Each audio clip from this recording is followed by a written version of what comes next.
Welcome you, my dear students. Hope you are doing well at home. So, while you are watching a series of lecture videos and you are preparing your notes, we are also trying to upload your notes along with the video lectures also. So, it's maybe little bit complicated because in the class, the physical class is something different. Well, but due to this pandemic situation, uh, we have already opted this online education system. So today we will discuss about the somatic hybridization and hybrid. You have already studied. I have taken class in the uh, maybe 1 month or 2 months before on protoplast fusion. This is somatic hybridization is nothing but the protoplast fusion. Okay. So and hybrid. So protoplast fusion means somatic hybridization produces the hybrid and versus hybrid. So this is the today's topic we will cover. So first of all, somatic hybridization means is the development of hybrid plants through the fusion of somatic protoplast. Somatic protoplast means these are not the germline cell, not the male, not the female. It's the somatic means only carrying the autosome, not the sex chromosome, the somatic cell. So somatic protoplast fusion of two different plant varieties is called somatic hybridization. This is nothing but protoplast fusion also you may call.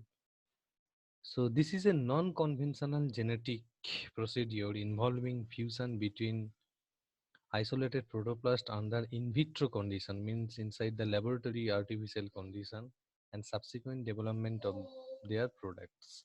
This product may be heterokaryon to a hybrid plant. Heterokaryon means two types of nucleus. Homokaryons means the same nucleus. Okay. So the basic technique and the steps or maybe called protocol is in the broad sense. First thing is that you need to isolate the protoplast. Isolation of protoplast.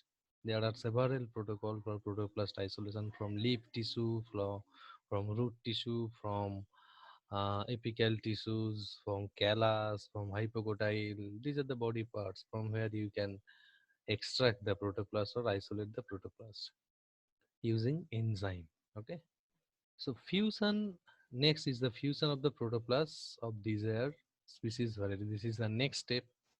Here you can use some sort of chemical reagent like polyethylene glycol, peg you can use for the protoplast fusion. Next step is identification and selection of somatic hybrid. This is a very important step because once the protoplast fusion is done, but there are chances to develop the self-fused product also. Okay, so if the same species they do fused and they will be not termed as the hybrid or hybrid because unless until you are not identifying the true hybrid from the putative fused product, is clear, because there are the self fusion is also maybe happen. So that's why you need to identify only the fused product, those who have fused between two other species.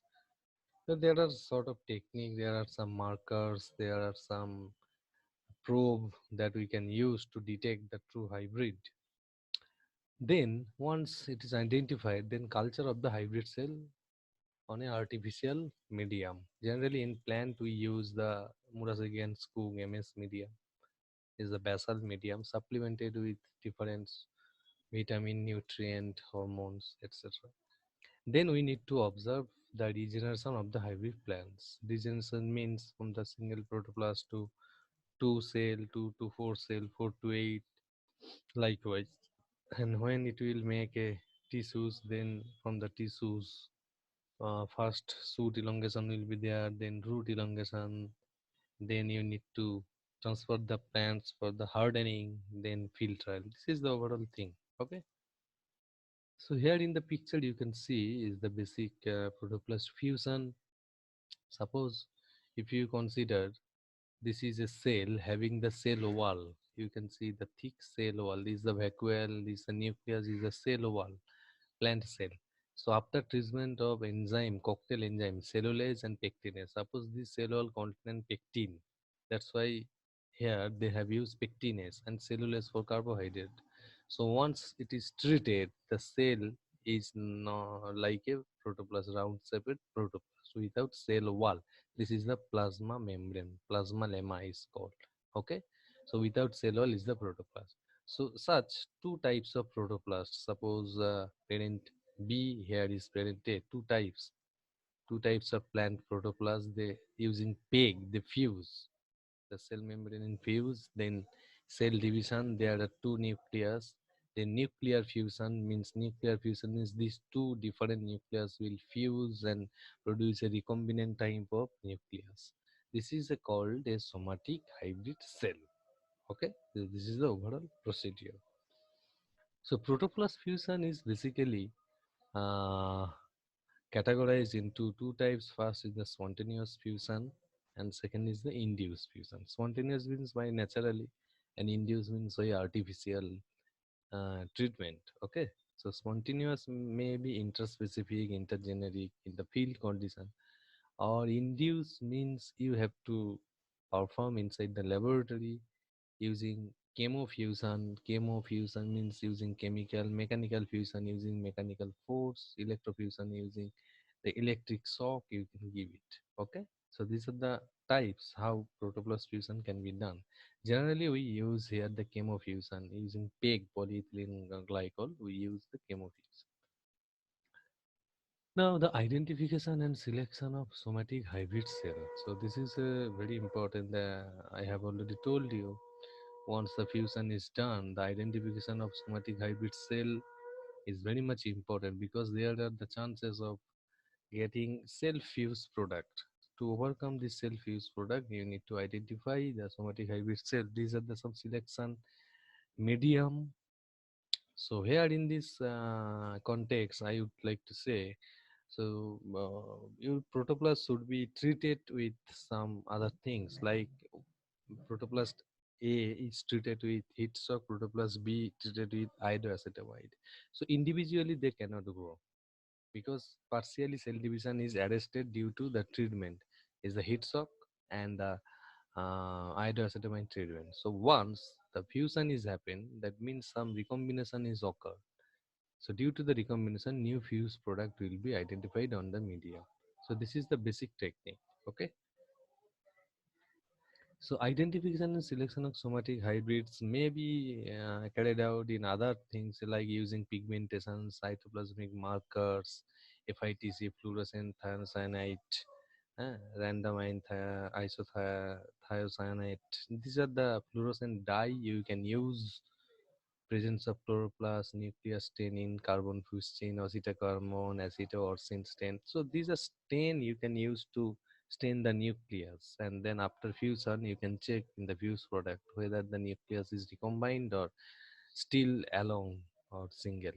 Okay, so these are the things you can identify. So hybrid selection is basically due to the genetic complementation. When the nucleus is recombined, so genetic complementation will be occur.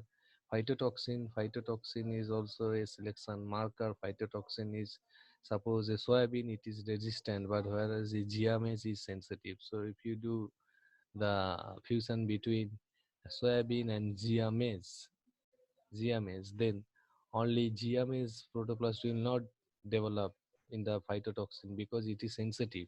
But when they fuse, maybe they will develop due to the genetic complementation. Okay. Likewise, the specific amino acid, oxygen autotrophy, and antibiotics also ampicillin, kanamycin. These are the antibiotic you can use in the media, autotrophic and metabolic mutant, chromosome analysis, and herbicides. So generally, antibiotic we do use genetic complementation and phytotoxin. These are the main things. And antibiotic also kanamycin and ampicillin. These are the two popular example of antibiotic. So now the culture of the hybrid cell here they have shown different media, but generally in plant We do use the basal media, Murasagi and Skug MS media, supplemented with other vitamin and nutrient sources with plant growth hormones. So using the MS media, we can culture all the protoplast. Okay. So regeneration of the hybrid plants. Here you can see the plants are induced to regenerate from the hybrid cali. This is a shoot elongation. It's the hardening step. I think is the hardening step already in the laboratory condition. They have already developed the shoot elongation, root elongation. These are the parts. Then this is the full length plantlet. Now cell wall regeneration may be completed in 2 or several days, although the protoplast is cultured generally start regenerating a cell wall within the few hours after isolation. Protoplast lose their characteristic spherical shape once the wall formation is complete. This is understood. Okay.